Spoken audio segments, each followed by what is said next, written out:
In the winter of 1943, as World War II raged across continents, three men gathered in a city few expected: Tehran.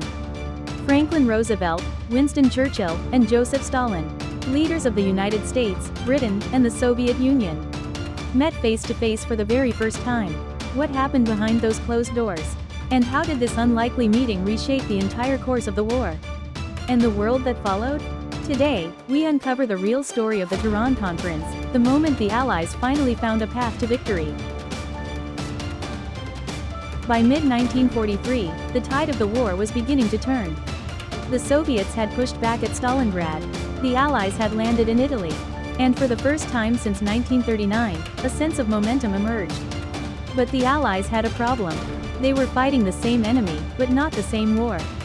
Stalin demanded a second front in Western Europe, accusing Britain and the U.S. of letting the Soviets bleed alone. Churchill wanted to strike through the Mediterranean, where British power was strongest. Roosevelt wanted unity without losing Stalin. The big three needed to meet. But where? Cairo? Baghdad? Moscow? Roosevelt suggested a bold choice. Tehran, deep inside Iran, dangerously close to the Soviet border but neutral enough for all sides. Stalin agreed instantly. Churchill reluctantly followed. The summit was set for November 28, 1943. The moment the meeting was announced, Germany panicked. Hitler believed that killing just one or two of these leaders could change the war overnight. Thus was born Operation Long Jump, a daring Nazi plan to infiltrate Tehran using elite commandos. But Soviet intelligence was watching. The NKVD intercepted communications, captured infiltrators, and quietly crushed the mission before it began. Stalin never bragged about it. He waited for the conference, then casually told Roosevelt and Churchill, "Oh, by the way, Hitler tried to kill you." The big three laughed, but the message was clear. Tehran was more dangerous than anyone admitted.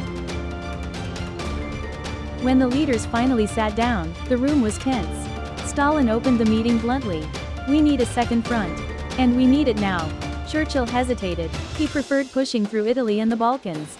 But Roosevelt surprised everyone. He agreed with Stalin.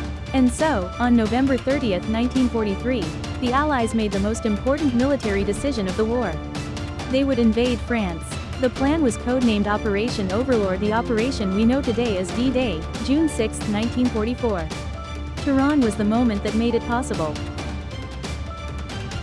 The conference wasn't only about strategy. It was also about human connection. Roosevelt deliberately seated himself between Stalin and Churchill, acting as a bridge. Churchill complained about food rations, Stalin mocked British colonialism, and Roosevelt joked that he was the mediator between an eagle and a bulldog. One night, Stalin toasted, "To the destruction of Germany." Churchill grimaced. Roosevelt raised his glass. These small gestures built trust, enough trust to cooperate for the rest of the war. By the time the summit ended on December 1, the world had changed.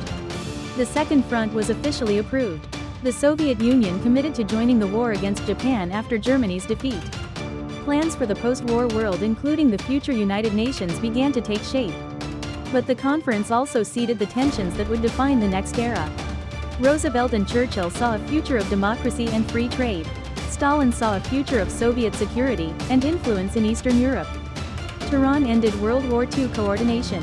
But it began the silent competition that would soon become the Cold War.